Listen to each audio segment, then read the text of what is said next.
Good morning. I'd like to address this California ruling and everybody's going berserk saying, oh, we lost our job, oh this, oh that. And a lot of these uh, statements are, valid, but let's look at the whole picture. Online companies have taken advantage of people for many years. In the beginning, when it came out, they were somewhat, I say, respectful and upfront, offering good wages per hour. Some still offer up to $16, $18 per hour. It doesn't mean you're going to work every hour, but it does meet the minimum requirement. Now, a lot of things have been said in the past. I had a couple of videos where they tell you what to do, what you have, and everything. It isn't really an independent contracting position. Really, you were being told how you were going to operate your independent business. So I can see an argument from the legislature side in California. Also, if we look at the things that have happened, online companies went completely overboard when they started allowing anyone to teach. You no longer had to have any kind of degrees, diplomas. You only had to have little 6-week TEFL courses, things and qualifications that would not even allow you to get into a public class and teach in a normal school. But it was okay to teach online. And I think this is a little uh, not exactly the smartest thing, but it was a business move because the demand was so high. It's not that the teachers were not available. It was that the way that the online companies were doing and treating teachers and creating all of these minefields that one little mistake, one absence, or one excuse, even if their IT goes down, you get blamed. There were lots of instances where it just wasn't desirable. Now, I happen to enjoy teaching, and I'm looking at it from a completely different point of view than some.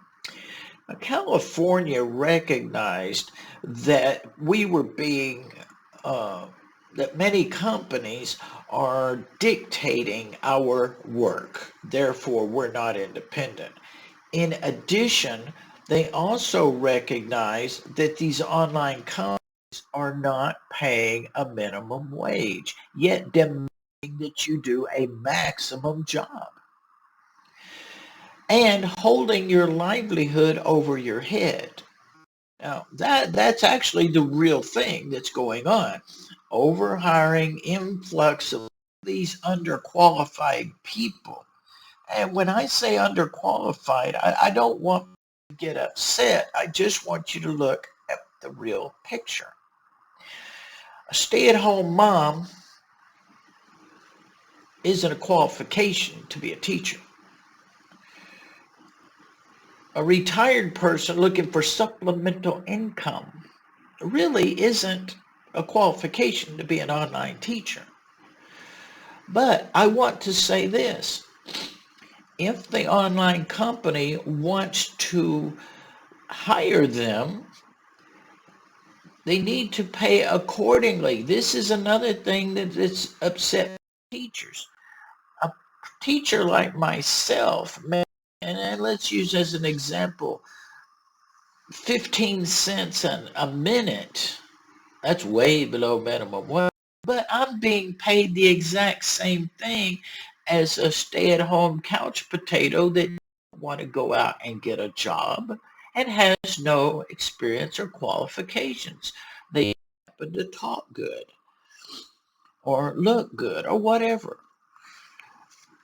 You know, it's not fair that people with qualifications, if you could be a CEO with a company and be hired as a company, are they going to pay you the same as they pay the worker on the assembly line? But, you know, think about it. The owners of these companies are making a windfall. If they live in California, think about this. They are paying very high tax rate property rental or cost, have to pay their staff an incredible salary just to survive and live there. So they're reaping a windfall. If the teacher doesn't teach, they just have a substitute teacher immediately take the class. You know, they have some companies that do a random assignment where the student just kicks in and it just picks up the first available tutor that answers the phone. The company is not going to lose money no matter how many people don't show up. You get many students that tell you when you're teaching it's so expensive. Well, okay. I understand. Let's say you have 10, 15,000 students and 10,000 teachers. Teachers are only getting 15 cents a minute, but their students are being charged a whole lot of money, mandatory package and usage additions. So the company is paying the teacher below minimum wage, dictating what they're going to do. I call this economic slavery. In the meantime, they're profiting, let's say 80, 90% of what they're getting, what's coming in, and now they've got enough money to cover their servers and all of their equipment. But they're also able to pay people enough to buy a home or rent a nice home in, let's say, San Francisco. We know it's not cheap to live there. We know you can't have a staff of 2 or 3 people, so they've got enough money to pay the benefits, the taxes, the accommodations. The staff have enough and more to live on at the teacher's expense. Now, it is a personal choice for a company to be located in California when they could move to another state. But here's what would happen there. If they're making enough money to support a lifestyle in California and they move to another state that doesn't have the same law, immediately they start operating and they make more money because their rental, their labor, I mean, the labor would be the same, but their cost of property cost, operational cost would fall. Now, are they going to pass this to that 15 cent per hour teacher and say, we're going to give you 20, 25 cents? No. Online teaching is geared for profiteering at the expense of students who will lose their pay if they don't attend a certain number of courses or classes. Teachers who will be paid below minimum wage and lose their job with 2 complaints, which no one's going to be able to do this work and not get a complaint somewhere. You can't please everyone. So when you get back to these teachers complaining, the big picture is this. If they were qualified, I would say there's a reason for more money.